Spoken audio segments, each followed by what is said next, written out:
sem fundo e um shake misterioso. O novo projeto de Eike Batista repete um roteiro conhecido de grandes expectativas e pouca transparência. Só que agora, outros homens, que individualmente já foram protagonistas de outras polêmicas, também dizem estar fechados com Eike e estão tentando vender para o Brasil um novo sonho bilionário. Nesse Spotlight, a gente vai seguir os rastros dessas promessas, entender quem é que está por detrás delas e mostrar por que essa nova empreitada deixa muitas dúvidas no ar. Aproveita e se inscreve aqui no Invest News.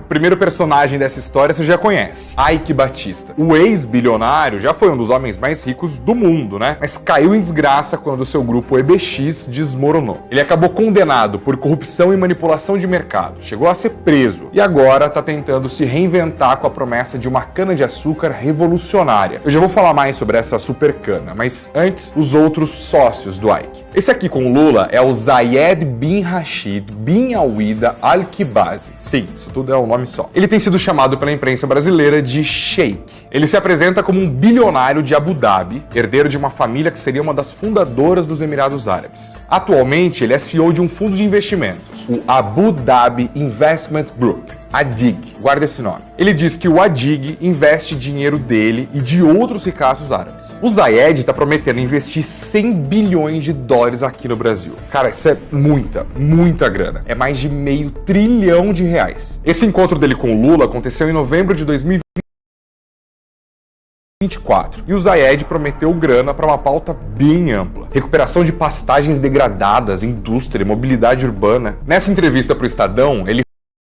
fala em colocar dinheiro até em urbanização de favelas na Baixada Fluminense. Acontece que o Zayed tem um histórico de promessas impressionantes que não dão em nada. Em 2017, ele apareceu na Turquia prometendo investir 100 bilhões de dólares. O que não aconteceu. Depois, em 2020, foi para a Tunísia, onde se reuniu com o presidente do país e falou em construir uma cidade médica, o que não aconteceu. Ainda em 2020, ele apareceu na Austrália, como interessado em investir numa fintech de lá, a Shinja Bank. Prometeu, mas não entregou. E a Shinja Bank acabou indo à falência. Quem intermediou aquele encontro entre o Lula e o Zayed foi o Mário Garnero, um personagem importante aqui na nossa história. Ele é uma figura conhecida no empresariado brasileiro e tem um histórico e tanto. É dono de uma empresa chamada Brasil Invest, que nos anos 80 esteve envolvida em um escândalo financeiro gigante, o que rendeu uma condenação por fraude para ele, mas essa condenação acabou sendo anulada pela justiça depois. A Brasil Invest ainda existe, mas hoje a atividade principal do Garnero é promover encontros entre empresários gringos e brasileiros.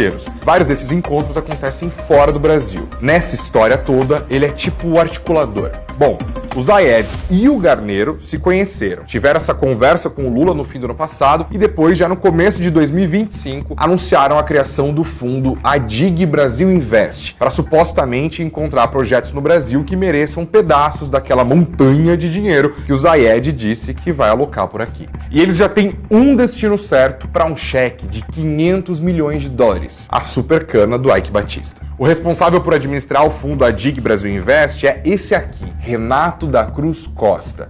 Ele é o CEO do fundo. Nas últimas semanas ele saiu dando várias entrevistas e em cada uma delas as promessas foram ficando mais impressionantes e mais difíceis de acreditar. Por exemplo, nessa aqui, para o Times Brasil, ele falou que enxerga muitas oportunidades para investir os 100 bilhões de dólares. Depois, para o CNN Money, falou que o valor total pode chegar a 350 bilhões de dólares. Eu vou ter que parar um minutinho. 350 bilhões de dólares são mais de 2 trilhões de reais. Vamos fazer umas comparações? As reservas internacionais do Brasil, que são praticamente o lastro da nossa moeda, o real, é de 330 bilhões de doletas. O dinheiro que a empresa do Warren Buffett, o mega investidor mais conhecido do mundo, o dinheiro que ela tem em caixa e que foi notícia no mundo inteiro porque está no maior nível da história, é de 334 bilhões de dólares. Ah, e o Renato tem um histórico bem complicado também. Em alguns press releases, ele se apresenta como o terceiro maior especialista do mundo em finanças e diz que ajuda empresas brasileiras a levantar crédito lá fora. Mas ele ficou mais conhecido mesmo por ter sido acusado de aplicar pequenos golpes em startups brasileiras. Inclusive, o Invest News foi procurado por uma pessoa que teria sofrido um desses golpes. Basicamente, ele prometia investimentos, pedia 5, 7 mil dólares para o dono da empresa e dizia que essa grana era para resolver documentação nos Estados Unidos.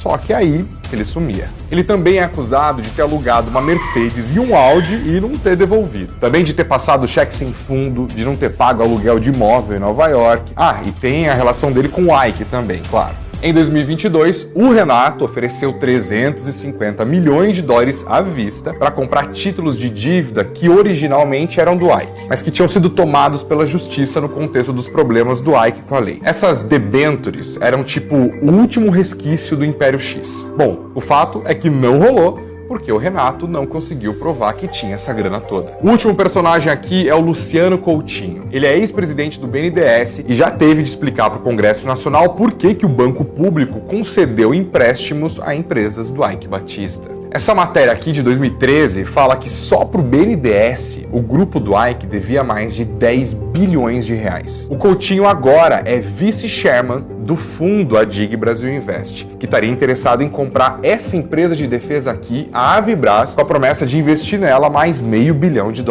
Em 2023, a Folha mostrou que a Avibras está mal das pernas e que o governo Lula teria pedido para o Coutinho um plano para tentar salvar a companhia.